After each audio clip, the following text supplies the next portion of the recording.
24 Miles to Home, A Rehabilitation of Time and Space by Benjamin Haig. Do you ever feel like your time is being eroded away? Sometimes it seems that within every aspect of our lives, we have less and less time for the things that we enjoy or the things that we need to do. There can be a number of reasons for this. Familial commitments, working from home, the length of our workday, our commute into and out of the office, to the implied expectation of total availability in both our personal and professional lives.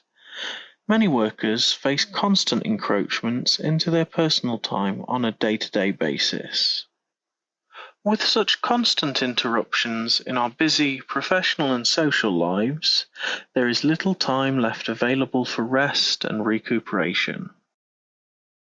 Devon Price explores this idea in their book, Laziness Does Not Exist. There is a set of unspoken yet deeply held cultural beliefs that each of us absorbs throughout our lifetime about the value of work and the danger of laziness. The laziness lie has three main tenets. Your worth is your productivity. There's always more that you could be doing. You cannot trust your own needs and limitations. This video work represents a rejection of and a rebellion against these ideals. Instead, the work focuses upon the locus of time as a bringer of rest and a driving force of healing. The slow, somnolent pace lulls your eyes into a feeling of rest as you watch the world float by. This, however, can only represent a short rest from the pressures of the modern day. Slow and economically unproductive travel is the antithesis of the drive of modern-day commerce. In many ways, this can be seen as the natural progression of the capitalist system under which we all must live. In a scathing critique of the future of the capitalist system, philosopher Karl Marx famously writes about the annihilation of space by time. The tension between the imperatives of space and time gives rise to the development of faster and faster transportation technologies that hasten the pace at which commodities move across space, therefore overcoming the distance of markets. Spatial distance has become measured by the time it takes to move between 2 points, and this time is increasingly compressed. It can then be seen as ironic that this work has been created in the economic heartlands from which began the Industrial Revolution.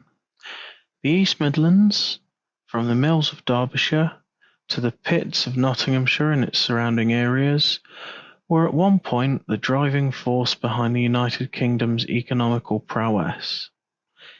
Indeed, most all of these goods manufactured throughout the Midlands would have at one point had to make the same journey that this work explores. What were once thriving, bustling routes of trade have now either fallen into disuse and disrepair, or are being utilised as domestic or recreational spaces firmly within the realm of the leisure industry. The viewpoint of the work is created as though the viewer is experiencing this journey, not just as a passenger along for the ride, but rather as if they were the watercraft themselves.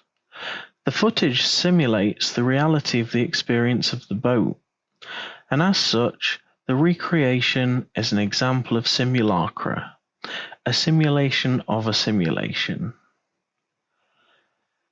The connection between art and simulation of simulated experience goes back to ancient Greece, where one of two beliefs which Plato is credited with states that Since art imitates physical things, which in turn imitate the forms, art is always a copy of a copy and leads us even further from truth and towards illusion.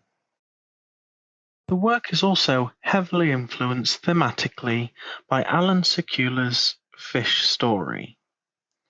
Fish Story thus confronted the space-time compression of a consumerist world whose latest buzzword, friction-free capitalism, conjured images of a dematerialized economy newly enabled by the computer as the sole engine of our progress. In a similar way to the way in which Marx predicted the downfall of capitalism, it has been predicted that the advancement of computers will present significant issues for the proletariat. As artificial intelligence matures, it becomes more and more capable and increasingly accessible. Take, for example, the tanka and haiku poetry within the video work. All were collaboratively created utilizing ChatGPT and Google Bard's AI services, with varying levels of prompting and instances of revisions required throughout. The waterways provide a unique locale for rest and recuperation. Surrounded by nature and with an overwhelming peace and soothing tranquility, perfectly surmised in Hermann Hesse's novel Siddhartha. Did you too learn that secret from the river, that there is no time? Vasudeva's face was filled with a bright smile. Yes, Siddhartha, he spoke. It is this what you mean, isn't it?